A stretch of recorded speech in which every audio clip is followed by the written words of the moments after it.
you live from the wastelands of the internet. Once again, I have come with news.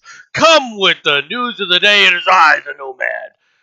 And we're going to talk about, well, what I like to talk about, which is whatever basically tripped my figure or tripped my trigger and what we can do and see in the news. Welcome, Mr. Barkley. I see that you're GPU hunting still. All right. Things are moving both positively and negatively. But let's get started, shall we? Alrighty. Israel launches a new military operation in Gaza a day after Trump leaves the Middle East.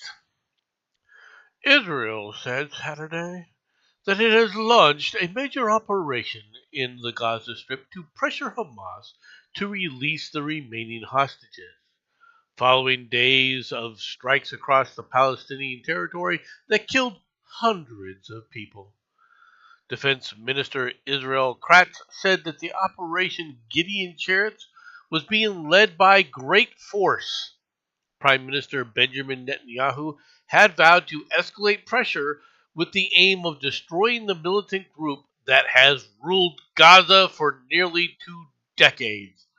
The military operation came a day after U.S. President Donald Trump concluded his Middle East trip without a visit to Israel. There had been hope that Trump's trip could increase chances of a ceasefire deal or the resumption of humanitarian aid to Gaza, which Israel has prevented for more than 2 months. Negotiations between Israel and Hamas have yet to achieve progress in Qatar's capital, Doha. Hamas, which released an Israeli-American hostage as a goodwill gesture before Trump's trip, insists on a deal that ends the war and leads to the withdrawal of Israeli forces, something Israel has said it won't agree to. Okay. Hello, Oz. How's it going? Welcome. Oh, goodness me. And then from the UPI, we have this. 19,000 Palestinians displaced amid Israel's Operation Gideon Chariots. Officials with the United Nations said Friday that more than 19,000 Palestinians have been displaced amid Israel's latest war offensive to seize increased control of Gaza, as human rights groups allege that Israel is targeting civilians.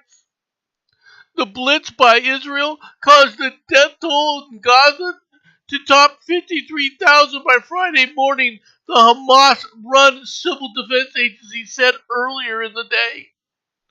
Over 19,000 people were forced to flee again since the Thursday afternoon, according to the Site Management Cluster, a UN international organization for migration shared on social media. One more reason, folks, we need to pull out of the UN. All right, many with nothing but their clothes on their backs. Nowhere is safe in Gaza. No shit. Really? The Euro-Mediterranean Human Rights Monitor, a human rights group, said Friday that Israel has adopted a scorched earth policy while committing massacres, including deliberately targeting of Palestinian civilians in their homes, shelters, and other vital facilities. The human rights group said its field team documented the killing of more than 115 Palestinians in North Gaza alone in less than 12 hours on Friday, including civilians who were killed as they tried to shelter from the bombardment. This was due to Israeli shelling that targeted at least 10 homes, said Tal al-Zatar in Jalaya and the Al-Sultan neighborhood of Beit Leah. All right, completely destroying them over the heads of their residents, the human rights group said. Enough of this crap. Why isn't the human rights group demanding Hamas surrender to end the conflict? With all the atrocities that Hamas committed even before the operation on October 7th, what has that humanitarian group done? Oh, you put out statements like this. Oh, look at that. Why aren't you demanding then that those civilians get rid of Hamas?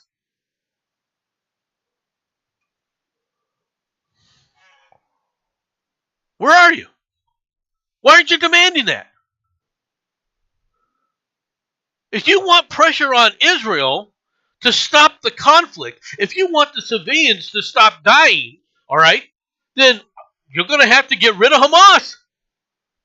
Because otherwise, civilians are going to continue to die. Or is it only Palestinian civilians that you worry about anymore? That you've always been worried about year after year after year. It's only the Palestinian civilians that these people care about. The supposed Palestinian civilians. And I say supposed because these Palestinians that are dying still haven't gotten rid of Hamas. If they're so terrified, all right, of Israel, then all you got to do is get rid of Hamas, and then you can be protected. The rest of the world would jump in. Hey, TC.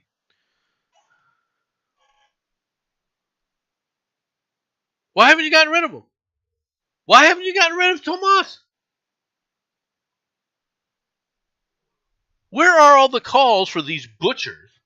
Well, the fact is that these Palestinians who are dying in the Gaza Strip don't care. You want me to care about the civilian casualties in Palestine? Show me you care about them. Show me you care about peace. Now, there was a U.S. diplomat who recently said that Israel is not interested in peace. And he's 100% right. They're not. Netanyahu is not interested in peace because peace isn't the absence of conflict. It's the absence of threat. And with Hamas still launching rockets from the Gaza Strip, which is still happening, and nobody's saying anything about it, all right? It amazes me. Just like this.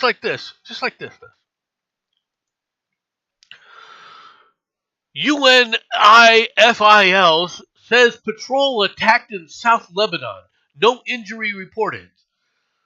From Xinhua News, Chinese outlet, a routine patrol by the United Nations Interim Force in Lebanon, UNIFIL, all right, was confronted Friday morning by a group of individuals dressed in civilian clothing, resulting in damage to its vehicles, said spokesperson Andrea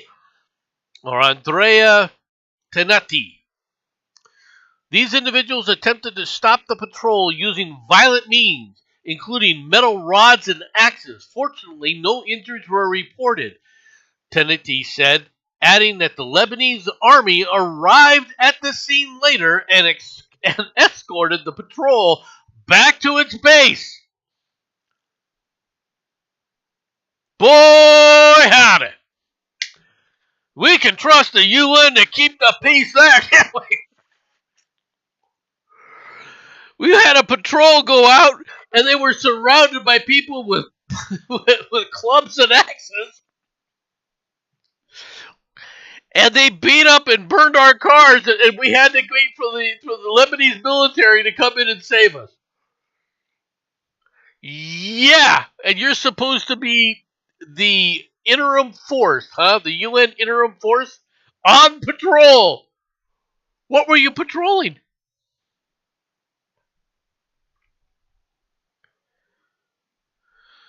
These developments come amid a ceasefire agreement between Hezbollah and Israel, which has been in effect since November 27, 2024.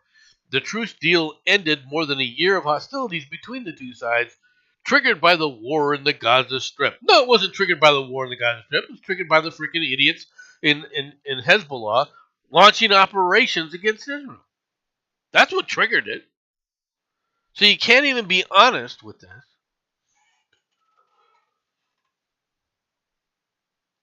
Zanini underscored that any targeting of UN peacekeepers while they are performing their Security Council mandated duties is unacceptable. This is a violation of Council Resolution 1701, the spokesman said.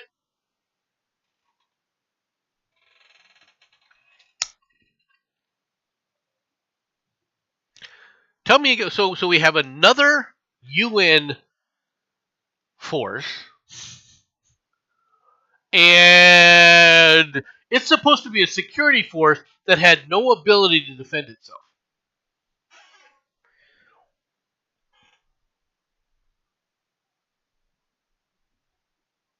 So where are the Canadians? Where's the Grand Canadian Military? Where is the vaunted Luftwaffe or Wehrmacht to come in there as security personnel to keep the peace? Maybe we can get some Italian peacekeepers in there to roam around, or some Spanish peacekeepers. Maybe the Portuguese contingent can sit up there and take care of this, huh?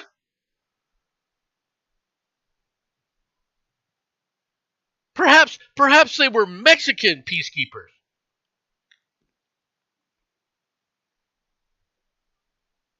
What do you think? South African?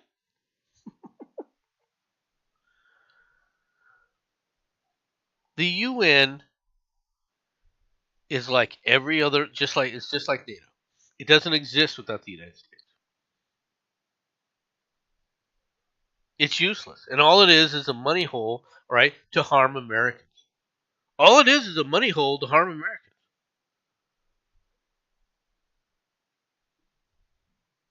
Because no one wants to sit up there and actually do what's necessary.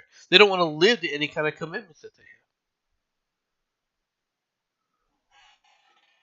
Meanwhile, oh, by the way, they are supposedly talking about a ceasefire. Let me hold my breath. No. Trump says Zelensky pissed away Ukrainian aid. I don't know if he pissed it away. I think he freaking stole it and gave it away. U.S. President Donald Trump has accused his Ukrainian counterpart Volodymyr Zelensky of having pissed away billions of dollars in U.S. aid for the war-torn country.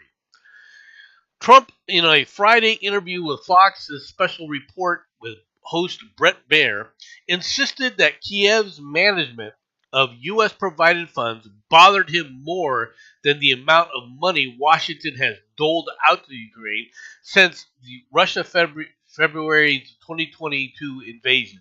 Money is the money. The money is the money. What bothered me, and I hated to see the way it was, excuse me, pissed away. He vented his frustrations with Zelensky's handling of U.S. aid in response to a question from Baier on whether he's considering additional sanctions against Russian President Vladimir Putin. I hated to see that checks were sent for $60 billion every time Zelensky traveled to Washington, he fumed. I think that he's the greatest salesman in the world. Far better than me, Trump said of the Ukrainian president. Where is all this money going? Trump continued to voice his displeasure with Kiev, even after Baier interjected, but I'm focused on Putin. Of course you're focused on Putin. The question is why? You want to stand up to Putin? Who are the people who are supposed to be standing up to Putin? Supposed to be the Ukrainians, right? The Ukrainians are doing whatever they can to stand up. Well, then why are they squandering the support that they're being given? And do not make the mistake of thinking that it isn't being squandered, because it is.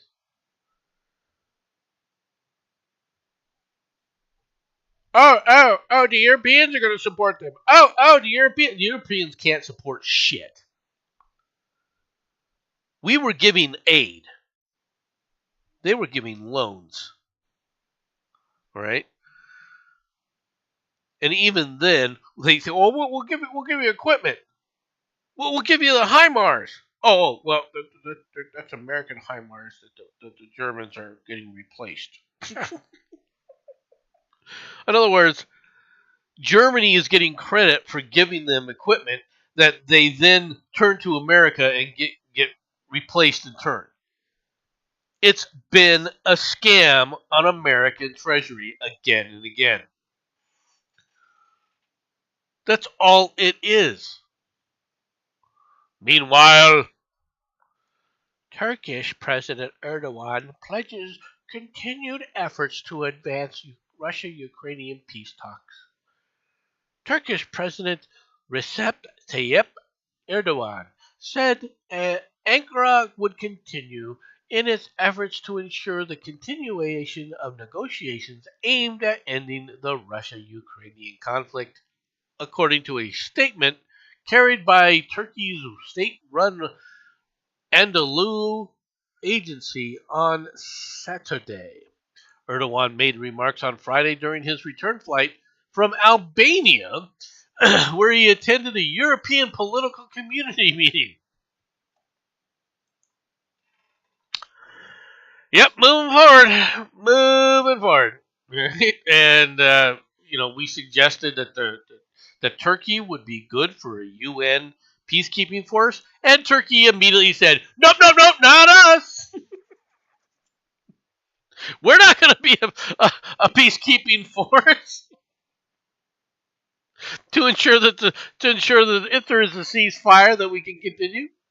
Not us. No, no, no. No one wants to step up. Imagine that. Except for the French. The French and the British, they want to send their vaunted troops there, thinking that, well, our our relationship with the wonderful with the wonderful United States will allow us to sit up there and force the Americans into the conflict. That's what it is. Okay, let's take a look at some things here because this is the Ukrainian front, according to Live Map. All right, what do we see here? We see a continued offensive toward Zaporizhzhia. All right, here in the south, you're not seeing as much border incursions here at Kherson. All right, which is something that had been happening. It looks like they have realigned forces in a push here for Zaporizhzhia. All right. It's something that they've been talking about. If you take a look at this right here, it says it's pushing more equipment towards the Zaporizhzhia uh, town of Zaporizhzhia. Further up north, you have the area around, what do you call this?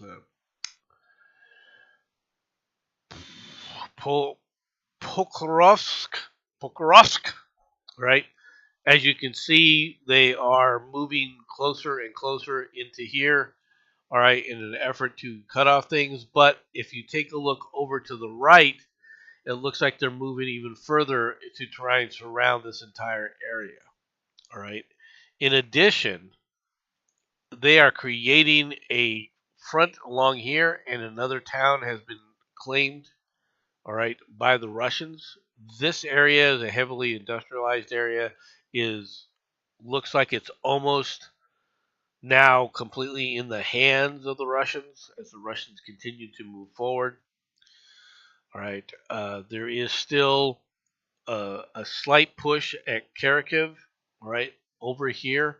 Although this is kind of an odd push to me. All right, now I don't know enough about how the defenses are from the north. Maybe the north defenses are pretty formidable, so they're not going to try and push down from there. Hard to say. All right, I don't know.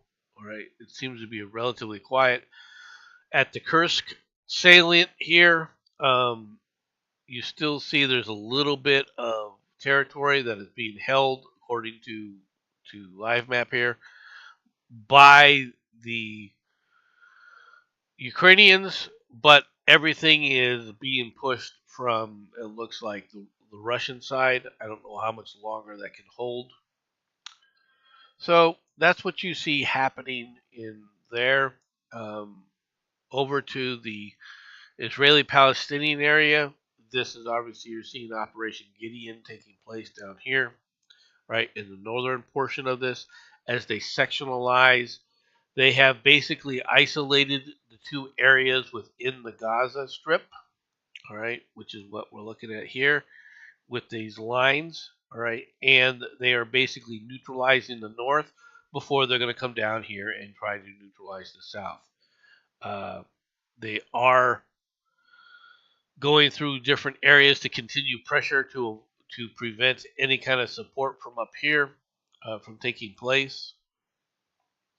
All right, you see that they are basically launching Israeli airstrikes. All right, now that's what you see happening. All right, in the north, been some reported things. There has been, as you can also see, the wonderful Palestinians that aren't in the Gaza Strip are basically, having issues here because they're slaughtering or trying to kill as many Israelis as they possibly can. Okay, that's the reality.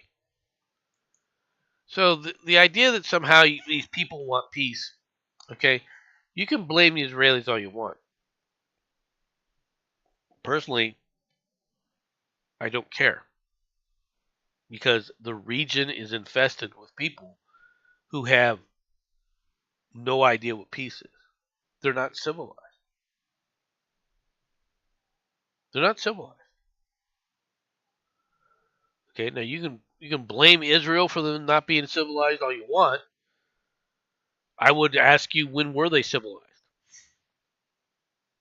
Serious question. When were the Arabs in this region civilized? When did they act civilly? Like modern civilized human beings? I would love people to answer that. Iranian spies who were targeting journalists in Britain were given leave to remain in the UK after claiming asylum when they arrived here by small boats and lorry, court hears. Three alleged Iranian spies arrested by anti-terror police in London are accused of targeting journalists. It has revealed that they claimed asylum after arriving in the UK by small boats and lorry. Mustafa Safarn, all right, 39, of St. John's Wood. No, he's from Iran. There's no St. John's Wood in Iran. Farad Javadi Mahesh, 44, of Kisel Rise, and Shapur Khalilhali Khani Nouri, right, 55, of Ealing, were arrested on May 3rd under the National Security Act and have been charged with spying for Tehran. The trio are alleged to have been helping the Middle Eastern country's intelligence service between August 14th, 2024 and February 16th of 2025 and are accused of targeting individual journalists working for the London-based Persian language TV channel, Iran International. All three appeared at Westminster's Magistrates Court on Saturday, and it was revealed that they had been granted temporary leave to remain in the UK after claiming asylum. They are said to have arrived in the UK, including by small boats, between 2016 and 2022. Safran arrived in 2016 hidden in a lorry. What a surprise. What a surprise that the Iranians are spying on London and providing intelligence to the Iranians while at the same time trying to do clandestine operations within London, which, quite frankly, has been and I don't want to beat the British up about this too much because that could easily happen in America too. This is why I'm not beating them up. But London has been a hotbed of Soviet operations or Russian operations to kill dissidents in their own country. All right, Why would the Iranians think that they're going to be held to any kind of different standard? just just asking. Let's go over to India. Pakistan has become a threat to humanity. Owasai on a message to the world as all-out party delegation member.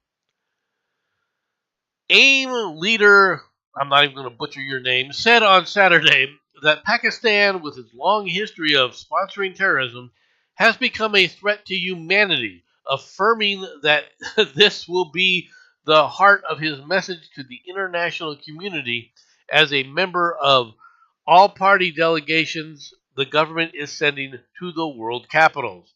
In an interview for PTI videos, the Hyderabad MP said the world will have to be told about the slaughtering of innocent civilians by Pakistan sponsored terrorists for a long spell of time. India has been a big victim of Pakistan sponsored terrorism. We all have seen the Tamusha, all right, slaughtering of people since the time of Zia-ul-Haq, he said in his most explicit and firing condemnation of Pakistan. He added, "You can never trust Pakistan as long as the Pakistan deep state, Pakistani ISI, Pakistani military's objective is to destabilize Bharat." Aswari, however, added that he has yet to be briefed by the government about details of the diplomatic drive following the Palagram attack and Operation Sindoor.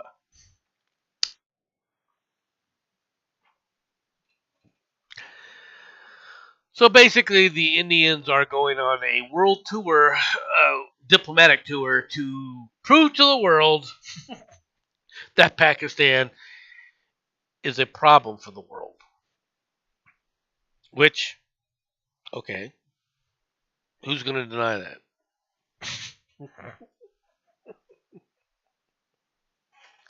Who's going to deny that? It's not going to change anything. No one's going to do anything.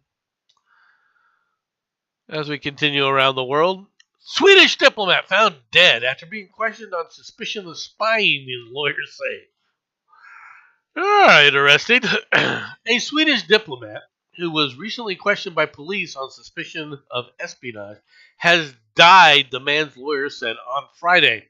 Sweden's Sapo security service had detained the man on Sunday and kept him for questioning until Wednesday when he was released, although he remained the subject of an investigation, the country's prosecution service said.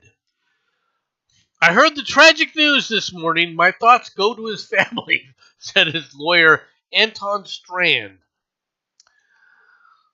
Strand declined comment on the cause of the man's death. Police told Daily Svetska Dagblad. I'm not trying to butcher that name. I can't pronounce it. They had an open investigation into the death, but there is no suspicion of a crime has been committed. The man had denied any wrongdoing and had made a complaint against the police over the handling of the case. He also sought medical help after his release from custody. Public broadcaster SVT, which I guess is Sweden's version of the BBC, has reported that the diplomat had served at several Swedish embassies and Sapo was investigating a potential connection to the resignation of the government's national security advisor last week. So basically, Sweden's got its own little spies. Who was he spying for? Who wasn't he spying for? I just. It's interesting that they don't identify any of that. I find it quite interesting that you have somebody you're accusing of being a spy within your embassies, and you don't bother to tell us who he's supposedly spying for. Several countries come to mind, including, well, quite frankly, the United States. Do I believe he was one of our spies? No, I don't. Why? Because he mysteriously died. This has all the hallmarks of a Russian burned asset. Just not saying that that's the case. Just saying that that's all the earmarks of something like that. Just putting it out there. In Mexico, first outrage, then victim blaming over the murders of a TikTok influencer. In Mexico, no sooner had 23-year-old beauty influencer Valerie Marquez been murdered on a TikTok live stream than the Mexican rumor mill started. Comments poured in on social media blaming her for her own death. She was involved in shady business. Her ex-boyfriend was a narco. She had it coming, they said. On Friday, the media and politicians were already moving on. Marquez seems destined to be one in a long line of Mexican women whose murder briefly shocks the conscience, only to recede into the background until the next gruesome crime happens again. It sort of reflects on a level of saturation, a level of societal acceptance of these sorts of killings, said Gemma Klopp Santamaria, all right, a sociologist at the University of College Cork in Ireland. Why are we even talking to idiots in Ireland about what's going on in Mexico? Why would you? Let's talk to a professor from Ireland. It's not like we could just go down and ask the Mexicans. Oh.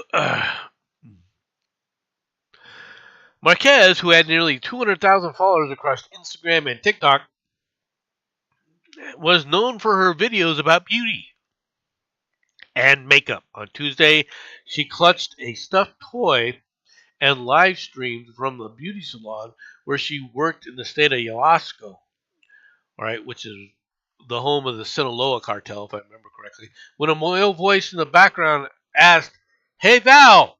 And Marquez replied, "Yes," before muting the sound on the live stream. Moments later, she was shot dead, and a person appeared to pick up her phone with their face briefly showing on live stream before the video ended.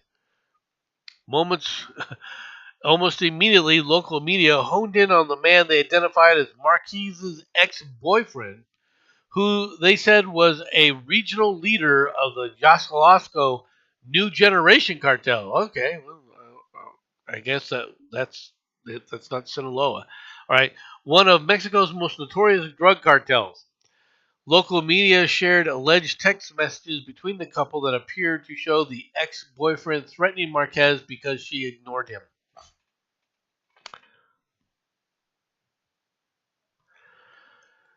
Uh, was he arrested and put in jail?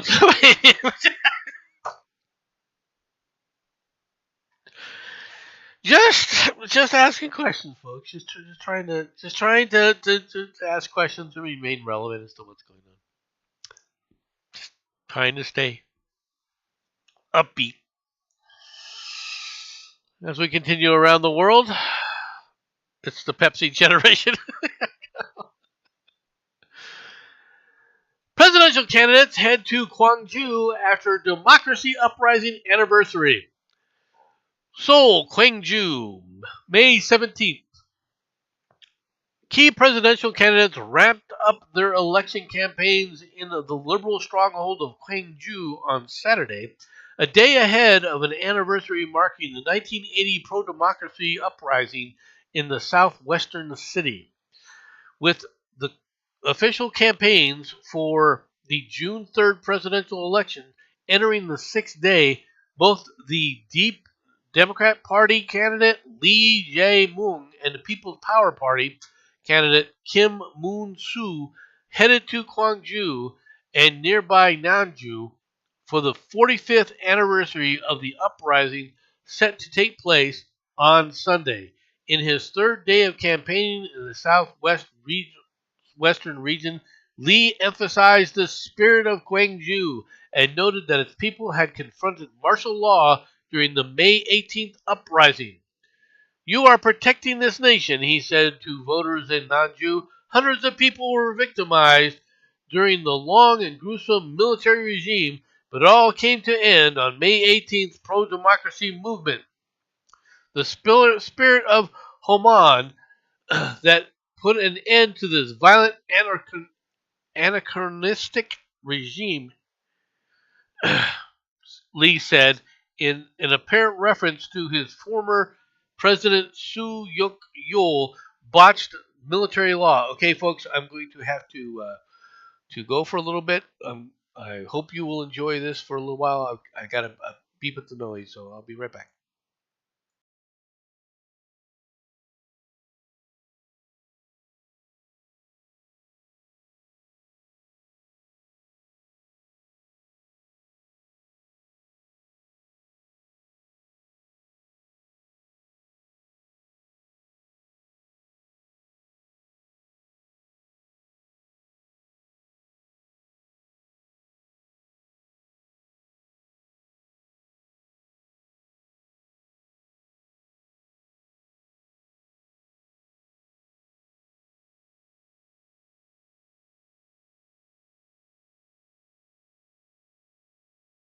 A little bit of fan service.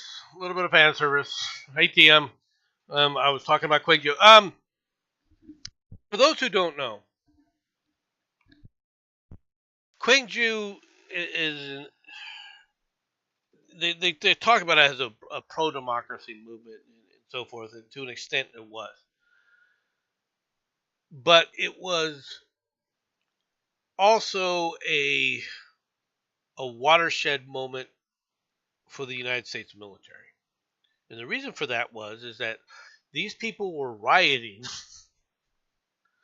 okay, and I mean rioting, and so the military government at the time asked the the Eighth Army commander at the time if he would provide transport for the White Horse Division to, stabilize the situation, thinking that okay, well, it's kind of a riot kind of a situation. You're going to have to put in troops to basically do some kind of peacekeeping and make sure that these kind of things stop. So they provided helicopters to mobilize the White Horse Division in Gwangju. And the people were riding for a lot of reasons, and not the least of which was food. They were very, very hungry. Okay, this was also you could also consider this a type of food riot. When the helicopters landed, all right, and came back to the Eighth Army commander, the Eighth Army commander found out that the pilots were telling him the White Horse Division, which is the premier South Korean division. Okay, for those who don't know, the White Horse Division was a division. Was the first division of the South Koreans that during the Chinese intervention, where they came screaming across the border, didn't run. Okay, they actually covered themselves in glory as they had 50% casualties, holding off the Chinese to allow the escape of many of the European, including the British contingent during the Korean War. Okay, they also were one of the few units, foreign units, that was willing to participate as an ally in the Vietnam War. All right, but as they were being, dropped off by helicopter to the Gwangju area, they just basically jumped off the helicopters, locked and loaded, and just started indiscriminately opening fire. Okay? They were mowing these people down to end the riot. Okay? It worked. Okay? Can't deny that. It did end the riot. All right. But when the U.S., of course, found out that what they had been helping with, they were like, we're going to have to put pressure to end this. Okay. Um, Now they're all saying that, oh, it was a pro democracy movement. Well, okay, but it was really more of a food riot and so forth. Now, the country had some problems, don't get me wrong. Okay, but Gwangju, I mean, there were mass graves, folks, that they had been finding in the 1980s, later part of the 1980s and 1990s, that they were uncovering from that riot. All right, while I was there and stationed there in Korea. Comey under investigation for his 8647 Instagram post. What does it mean? You all know what it means, NPR. The Trump administration is investigating former FBI Director James Comey over his social media post that some government officials and supporters of President Trump are interpreting as a threat to the president, because it was. On Thursday, Comey shared a picture on Instagram of seashells on a beach arranged with the numbers 8647. The caption read, "Cool shell formation on my beach walk." Right? 86 is a slang term which means get rid of, and Trump is the 47th and 45th president of the United States, according to the Merriam Webster, right? The most common meaning of 86, which has its roots in the service industry, is to throw out or reuse or refuse service to a customer. The dictionary notes that the term is also meant to kill, but the dictionary says it does not include this meaning in the official entry due to its relative recency and sparseness of use. Bull crap. Okay. First of all, Comey then tried to make the excuse of saying, "Oh no, I didn't know it was. I'm not for violence. I'm not for violence." Yeah, former FBI director, not totally against violence. The guy is scum. Okay, the guy is scum. He was a traitor to the country, in my opinion, for a variety of reasons, right? And he should be jailed. The fact that he hasn't been, the fact that this deep state actor has not been held accountable for his criminal activities, is a major problem. The fact that he was able to handpick successors and handpick many of the top leaders of the FBI demonstrates that there's a problem here. Personally, I would like to see the DOJ officials kick in his door on an early morning raid around 5 a.m., kick in his door, right, and drag him out in handcuffs. That's what I would like to see, because that was the tactics of people like him.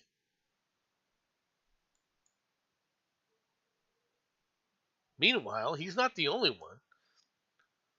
Dictator Trump influencer Ed Krasenstein says the U.S. Secret Service visited his home after the 8647 post. No shit. You tried to make a joke about this. So, going, what are you going to do to me? We're going to pay you a freaking visit. All right. Influencer Ed Krasenstein reported a visit from the Secret Service after posting 8647, interpreted as a call to remove Trump. This followed similar incident involving former FBI Director James Comey, who was also questioned for a social media post with the same numbers. Trump has accused Comey's post of suggesting to have him murdered, all right, which is a mob term, by the way. 86 is also a mob term, meaning to kill or rub out or get rid of your people. And to say that, for Comey to say, "Oh, I didn't know it was a violent thing," when he was, instrumental in taking out mobsters, you're a liar.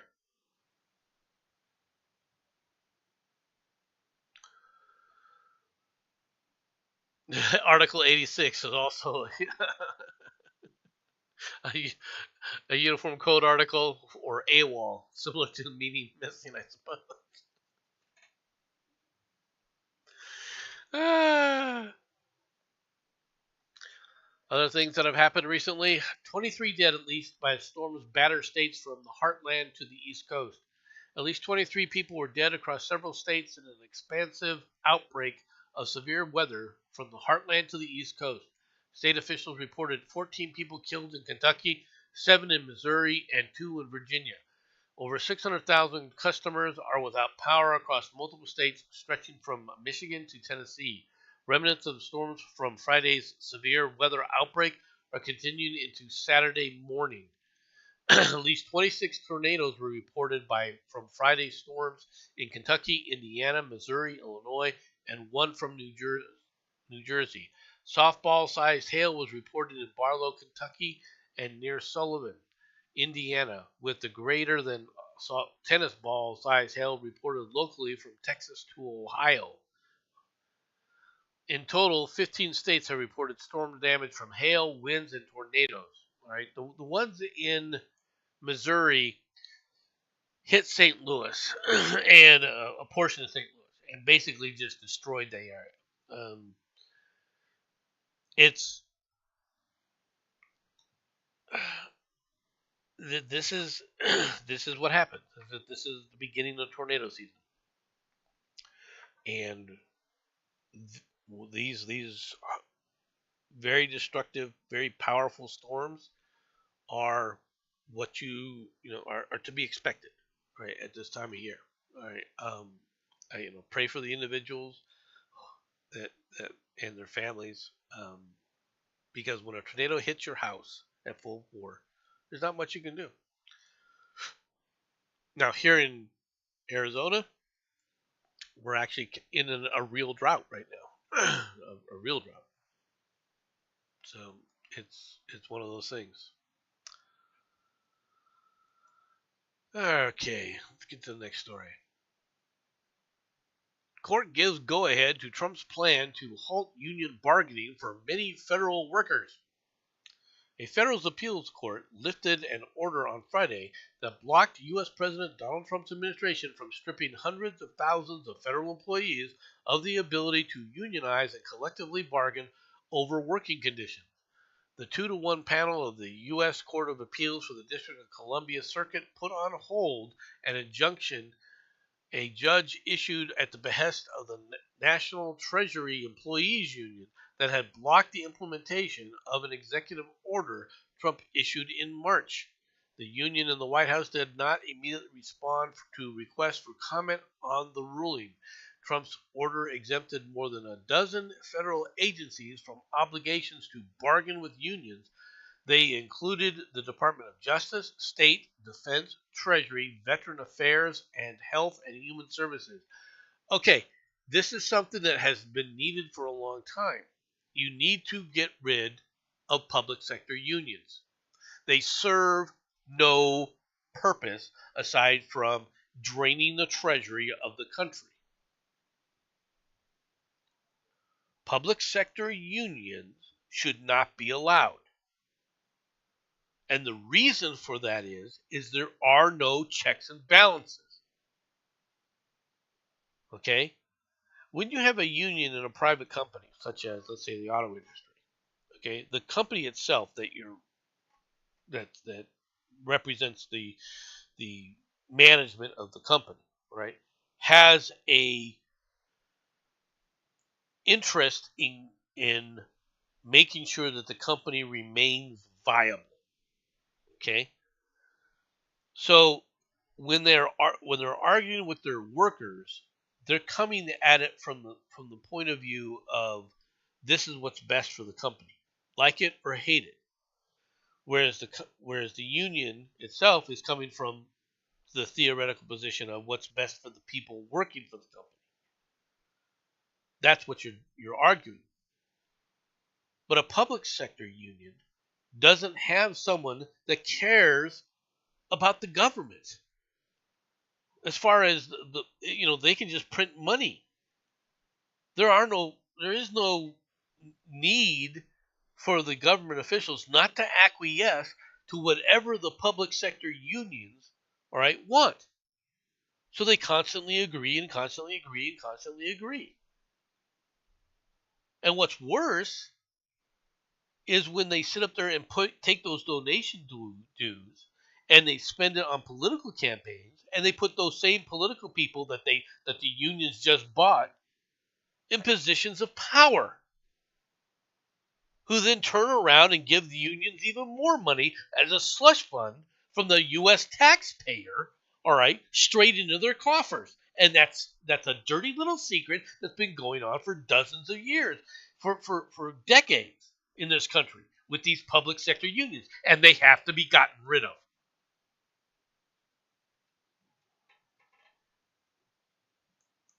They are a threat to everyone.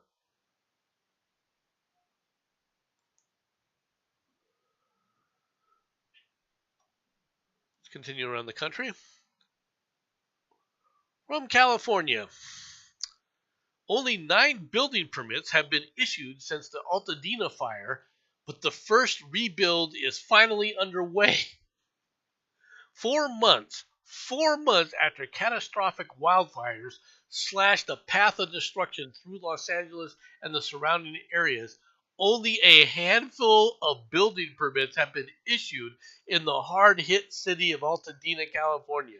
According to the Rebuilding Dashboard recently launched by the Los Angeles County to track the recovery progress, as of Friday, just 9 permits have been issued in an area impacted by the Eaton fire, which includes Altadena, with 0 construction projects completed to date. There are 12,000 permit requests that have already been asked for, and they've only approved 9.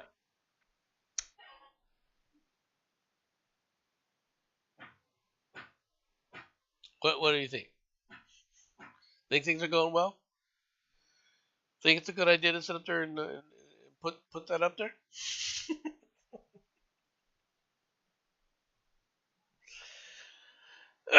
Keep voting for Democrats, folks, because they'll push even more. And of course, the mayor of Los Angeles, Miss Baz, is busy bitching that they're not getting enough funding from the state, which is bankrupt. Because, oh, well, we kind of made a mistake how much it would cost if we sit up there and gave free health care to illegal aliens. They have a $12 billion shortfall,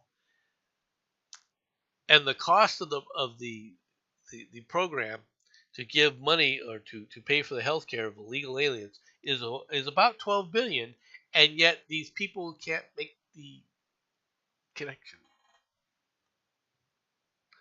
It's quite interesting, I might add.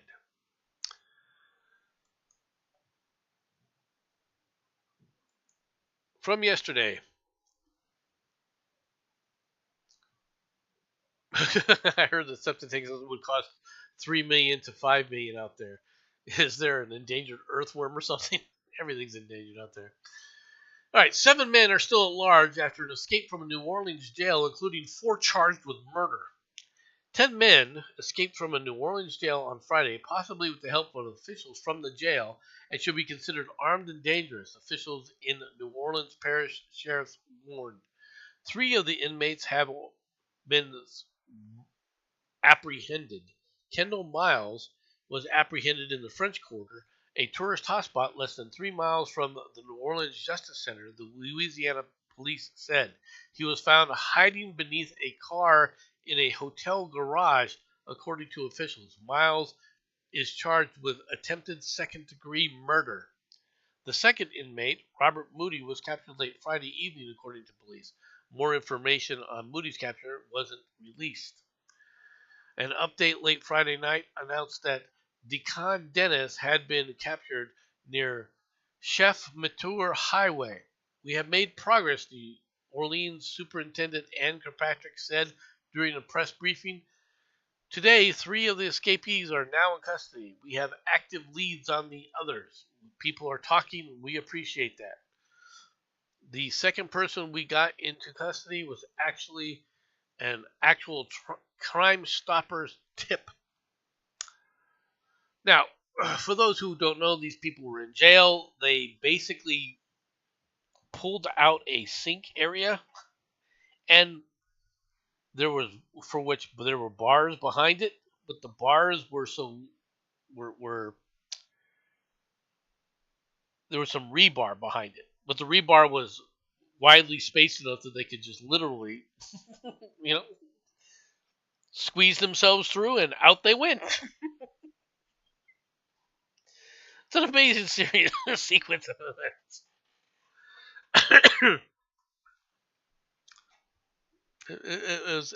It will be interesting to find out uh, who it was that helped them.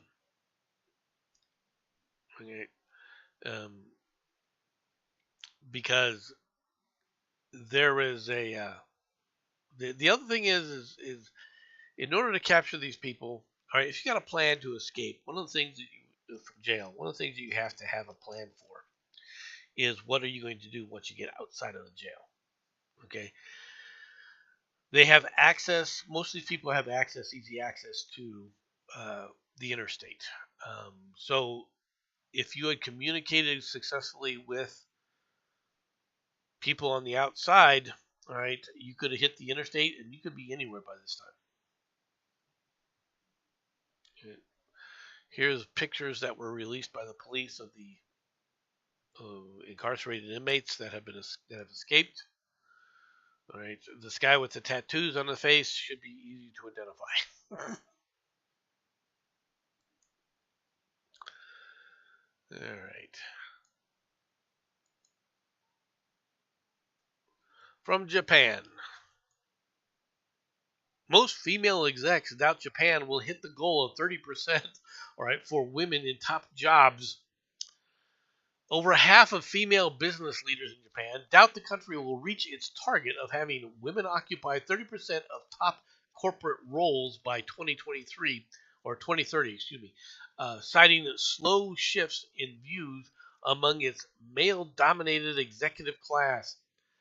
Um, you will never reach these high-end goals simply because, quite frankly, people are learning the hard way that when you try to force diversity and you try to divorce the changes in thinking, that it's not going to work. Okay, this is not to say that there can't be women CEOs and good women CEOs, but I think it should be obvious with the number of failures, all right, of major corporations such as what happened to HP. Okay, when you put women in charge because she's a woman, not because she's qualified, but because she's a woman, bad things happen to your company. When you sit up there and promote diversity to the exclusion of merit, bad things happen. And women CEOs in Japan are going to be rare. All right. The society isn't the American society to begin with. And quite frankly, they're going to, they are bucking headwinds that are even more severe. But in order to become a successful CEO, you got to have more than just a I want to do this, I want to do that. You've got to have drive, you've got to have a skill set to be able to talk to certain people, all right, and talk in a certain way, all right, and be able to get in order to be successful, have an excellent vision of where you're going, the company is going within the market it's participating. Now, I'm not saying that women can't do that. I'm saying that you will always see more men striving in those positions than you will women. So the competition, you're always going to end up as a result of fewer women being in these positions. All right.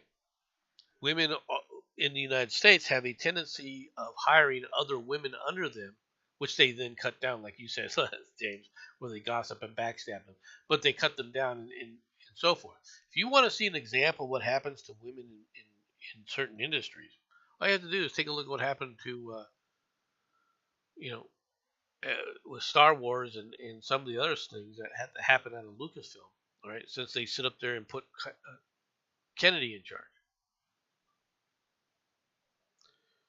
She tried to turn it into the women power movement, the women power entertainment channel, with full support and everything from Disney.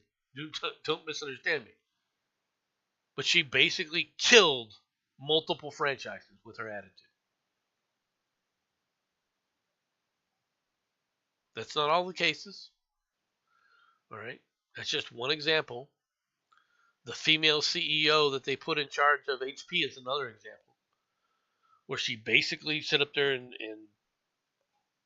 was making decisions that she was absolutely incompetent for and almost drove HP into bankruptcy.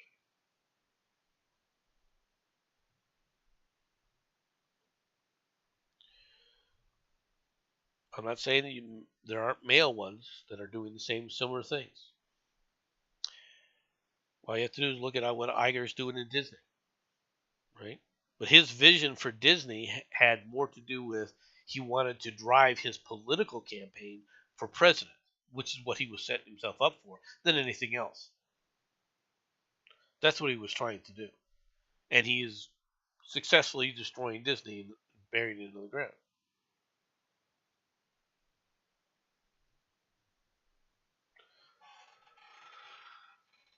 Okay. Final stories of the day.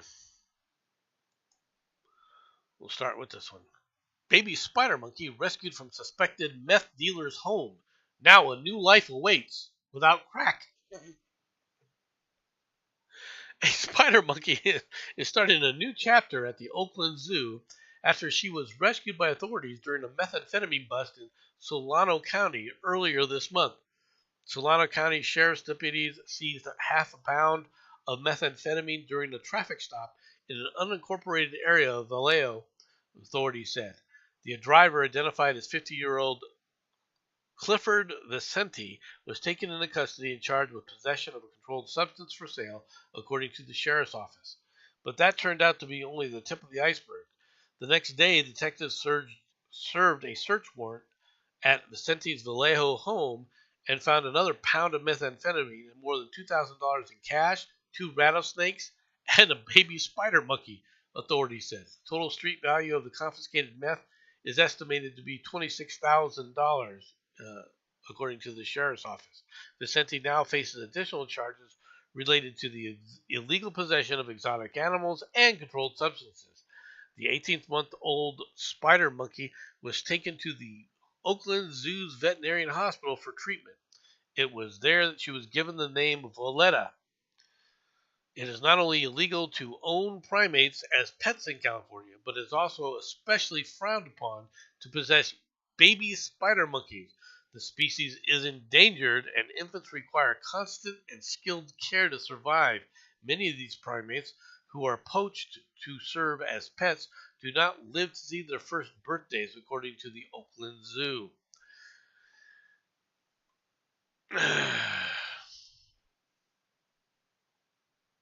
Holy crap, that monkey is in a line. Love me jacket.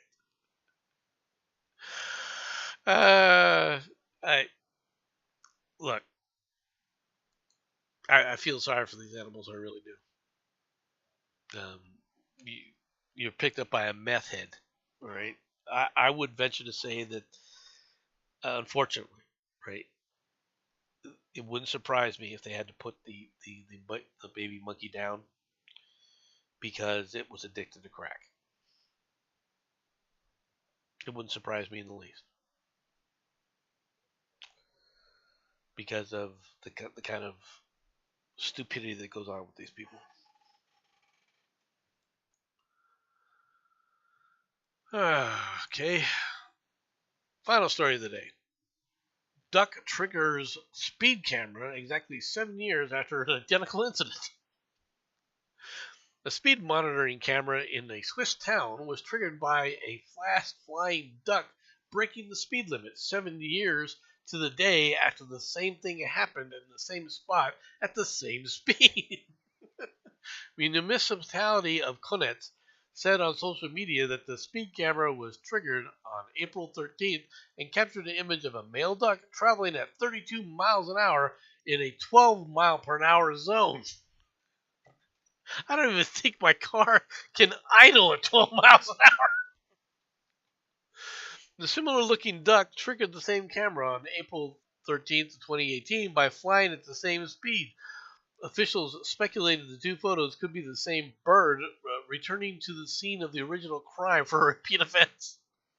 This, the town stressed the incident was not a late April Fool's prank, as computers that control the camera are inspected and calibrated annually, and the stored photos are sealed and impossible to manipulate.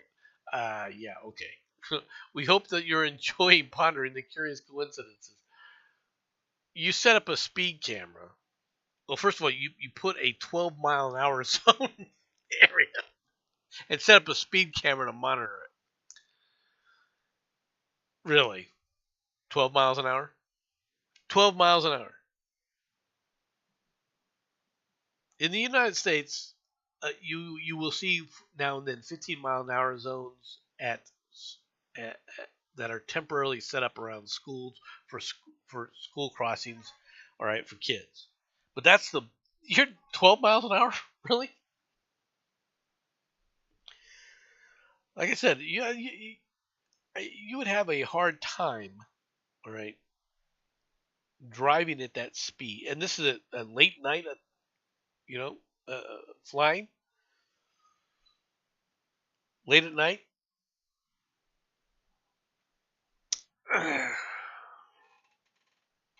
Sweden, do better. All right, everybody, that's all I got for today. Hope that y'all enjoyed the show. Thanks for coming out, everybody. I'll talk to y'all later. Bye bye, everyone.